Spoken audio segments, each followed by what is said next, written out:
Bonjour à toutes et à tous, je m'appelle Éric Lablanche, je suis journaliste, scénariste et auteur de BD. Je viens de faire une BD qui s'appelle « Si les hommes avaient leurs règles » et je vais vous donner 5 trucs pour imaginer un monde dans lequel ce sont les messieurs qui chaque mois saignent.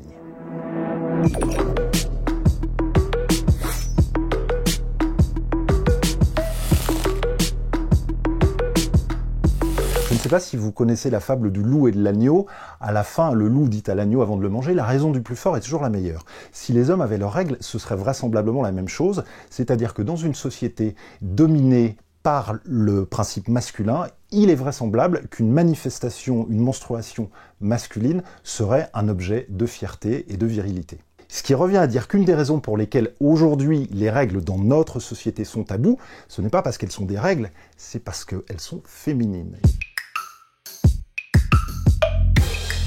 Dans une société dans laquelle ce seraient les hommes qui auraient leurs règles, on pourrait imaginer que les femmes resteraient impures, mais justement, précisément, parce qu'elles n'ont pas leurs règles. C'est ça qui est intéressant. Quand je dis la raison du plus fort est toujours la meilleure, c'est que d'une certaine façon, les règles, il suffit de les faire changer de camp pour qu'elles changent complètement de nature et de valeur. On peut même imaginer, en étant un petit peu créatif, qu'on obligerait peut-être dans certaines religions les femmes à se purifier, c'est-à-dire peut-être, je ne sais pas, à s'entailler, pour que, comme les hommes, elles redeviennent pures et qu'elles ne soient pas, comme disent les religions ou comme dit l'Ancien Testament, qu'elles ne restent pas dans la souillure de leurs non-règles.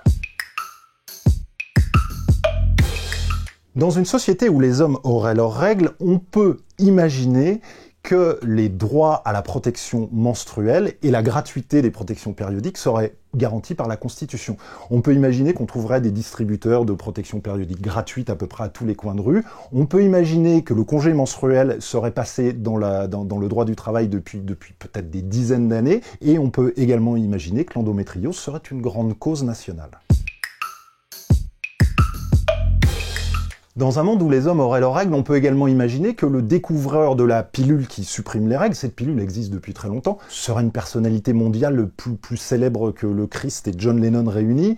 Il aurait été vraisemblablement prix Nobel de physique, de chimie, de médecine, peut-être même aussi prix Nobel de la paix.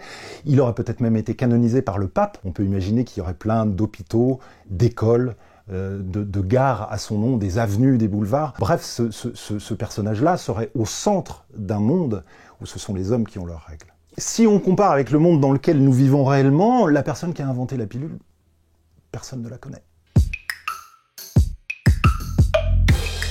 Si les hommes avaient leurs règles, on peut imaginer que la lutte contre l'endométriose serait une grande cause nationale depuis peut-être des dizaines d'années. Ce qui est intéressant avec l'endométriose, c'est que c'est une maladie qui touche beaucoup de femmes et qui pour l'instant a été très peu étudiée et qui même n'est devenue, si j'ose dire, une maladie sérieuse que depuis quelques dizaines d'années. C'est-à-dire qu'avant, on s'en fichait complètement, c'était une maladie qui n'existait pas alors qu'elle était pourtant bien réelle.